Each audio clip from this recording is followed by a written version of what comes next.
Ayan, magandang araw mga buddy. Welcome to my YouTube channel. At sa ngayong araw mga buddy, meron akong share sa inyo. Mag-assemble ako ng steering gearbox mga buddy ng man diesel na tractor head. DT66 na man diesel mga buddy na single differential yan mga buddy. Ang una nating gagawin dyan, ayan, assemble natin yung bearing nya. Ayan, dalawang bearing yan mga buddy. So ayan, bali yan ng ina-assemble ko yan mga buddy, yung bearing na yan. Kasi yan, pag binaklas mo yung steering gearbox na yan, nagkakandalaglag na yung mga bulitas niyan buddy. So bali, pag ikakabit natin yan, yan, assemble na lang yan. So ganyan ang pag-assemble yan mga buddy, oh. Parang needle bearing lang style yan. Yan. Malaki yung bearing yan mga buddy. Yan yung bearing dun sa shafting ng drag link. Yan. Yan ang pinaka bearing yan mga buddy. Malaki yung bearing. So ayan, bali symbol na yung bearing. Yan. Medyo matigas ipasok yung isa. So kailangan i-press mo yan. So yan. Yung isa nakaangat pa rin. Yan, tutulak lang ng power handle yan. O yan, buo na mga buddy. So bali kakabit ko na yan dyan sa steering gearbox housing yan. Diyan yan nakalagay yung bearing na yun.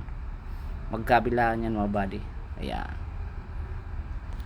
Ayan. Ganyan ang posisyon. Yan, katihaya. Grasa muna. So yan, ganyan yan mga buddy. Ayan, pwesto nyan. Yan. Kunting pukpuk lang dahan-dahan para hindi mahulog yung bulitas. Yan.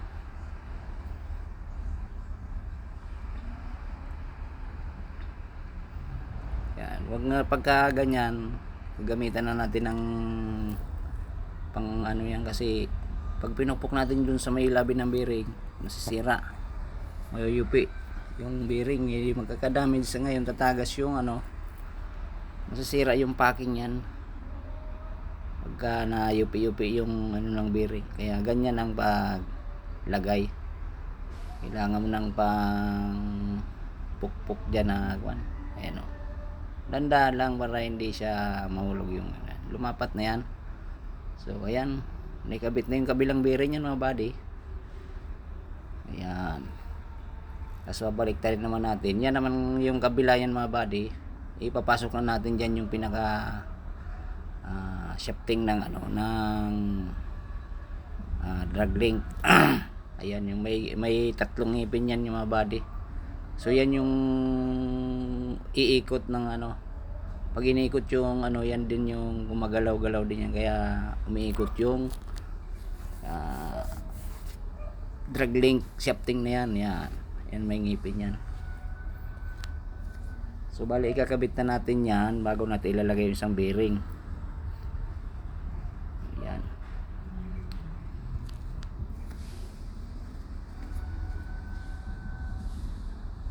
Ayan, pasok. So bali pasok natin dyan. Yan. Uunahin na yung spacer doon. Plastic lang yun mga buddy, yan, para ma-shoot na yan. Tapos idandan mo ipasok doon sa bearing yan. Yan. O, yan, pumasok na yan doon sa bearing. Okay. Oh, so nandyan na yung shafting. Yan. Tapos yung kabila naman na bearing yan mga buddy. Yan yung isa, di ba, yung dalawa na symbol. Yan yung kabila. Natin yan, ipipress. Kailangan nating i-press yan. Hindi na tayo pwedeng magpukpok, kasi pag nahulog yung bulitas niyan, wala na, ulit ka na naman. Kaya ang gagawin ko dyan, jadjakan ko yan. Yan, ipipress natin ng jack yan,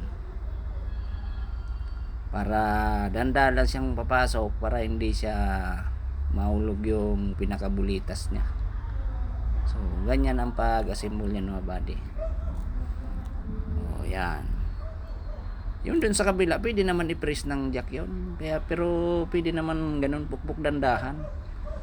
So yan, talagang kailangan mo na ng kwan dyan. Ipipress mo na yan. Yan. Jack. Ang kailangan. Yan. Yan. So, ganyan ang pagkasimbol niyan mga buddy. Yan. Kailangan jack na kasi mahirap na pag nahulugan ng bulitas, di mag-ulit na naman tayo. So ganyan ang pag-asimbol mo buddy. Ayan, unti-unti nang babaon yan, jackan lang yan. Ayan. So ayun no, simple lang mga buddy, di ba? Di pasok na siya. So ganyan ang pag-assemble mga body ng steering gearbox. Ayan. So ayan, lalapat na yung mga body sa yun. Okay na, lumapat na yung bearing. Ayun, pasok na. Istorbo yung tumawag. Tapos may lock yan mga body. Ayan. Yan yung lock ng bearing. Malaki yan. Iyan na, pasok na yung lock yan. Yan, magkabila yan, may lock yan, buddy. Yan. So andun na yan, tapos yan naman yung sa kabila. Yan, lock. Ayan. Okay.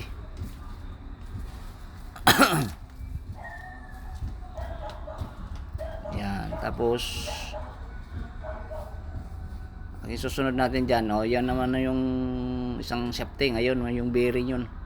Washer ng bearing yun dun sa kabila. Ayun yung bearing. Yan, bearing din yan. Ayan.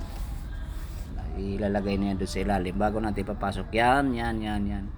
Yung shafting ng steering mismo, yung pinaka manibela dyan nakakabit sa dulo niyan. Ayan. May packing yan dyan, yung ginagrasahan ko yan. May packing yan mga buddy. Yan. So bali yung repair kit niyan, yun. Pinalitan natin lahat kasi nagtagas yung ETF. So yan, ipapasok na yung diyan. Yan, ganyan. Okay.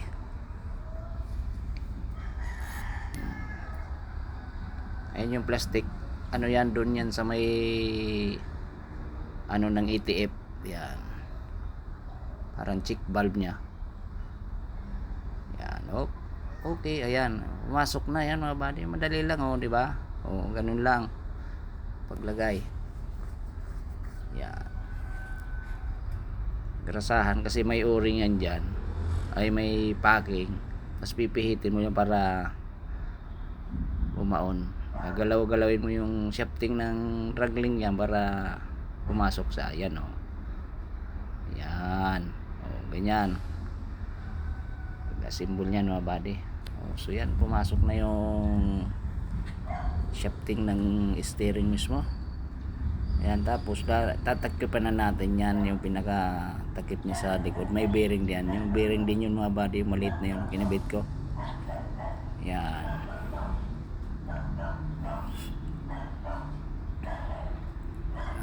Kailangan ng grasa. Yan. Kasi may o-ring yan dyan mga buddy, kailangan grasa para pag doon di ganit ipasok, kailangan may grasa. So yan ang cover niya mga buddy. Yan.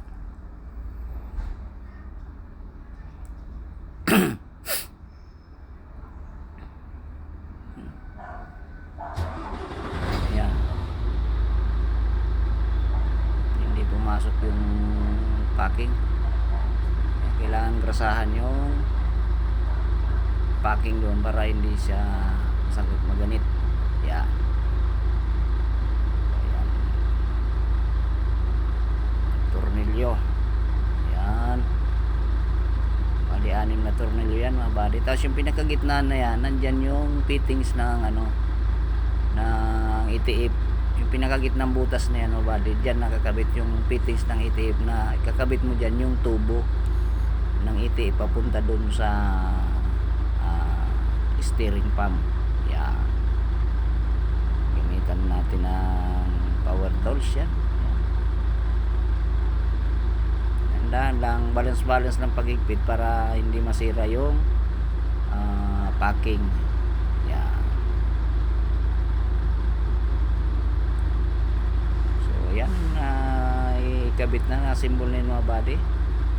Ayan o. Yung mga bago pa lang sa aking channel dyan mga body, baka pwedeng pa-subscribe na share naman na aking video kung nagustuhan nyo aking mga video mga body. Yan, pa-subscribe naman na aking channel. Yan o.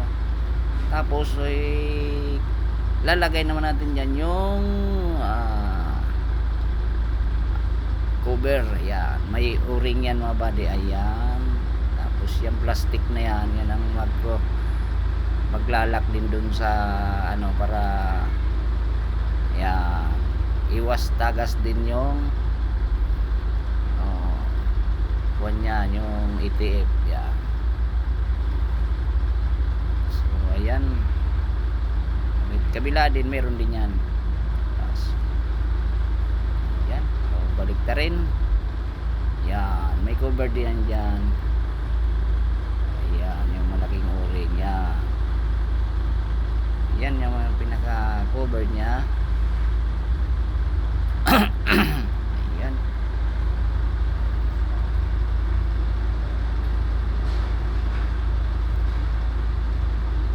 Okay, na ilagay na yung cover. Ang susunod natin dyan, kakabit natin yung steering drag link arm. Ayan, yung drag link arm nya ikakabit na natin dyan. Yan mga buddy, hindi kayo magkakamali kasi mayroon dyan arrow. Ayan, may marker yan doon. Kaya mabilis lang din ikabit. Ayan. Tatapat mo lang yung marker doon sa saka ikabit mo na yung nut ng steering. Yan. So dyan natin malalaman mga buddy kung malambot ikutin, kasi patapos nyan iigpitan, iikutin natin yung steering arm na yan para natin yung kung matigas ba siyang ikutin o malambot. Yan. Kailangan malambot lang yung ikutin mga buddy. So wala pang langis yan ha. Ayan, kailangan maikot natin na ayan. So ayan, maraming salamat sa mga viewers ko dyan. Shoutout sa inyong lahat. Ayan, okay na, buo na natin steering gear. God bless, bye bye.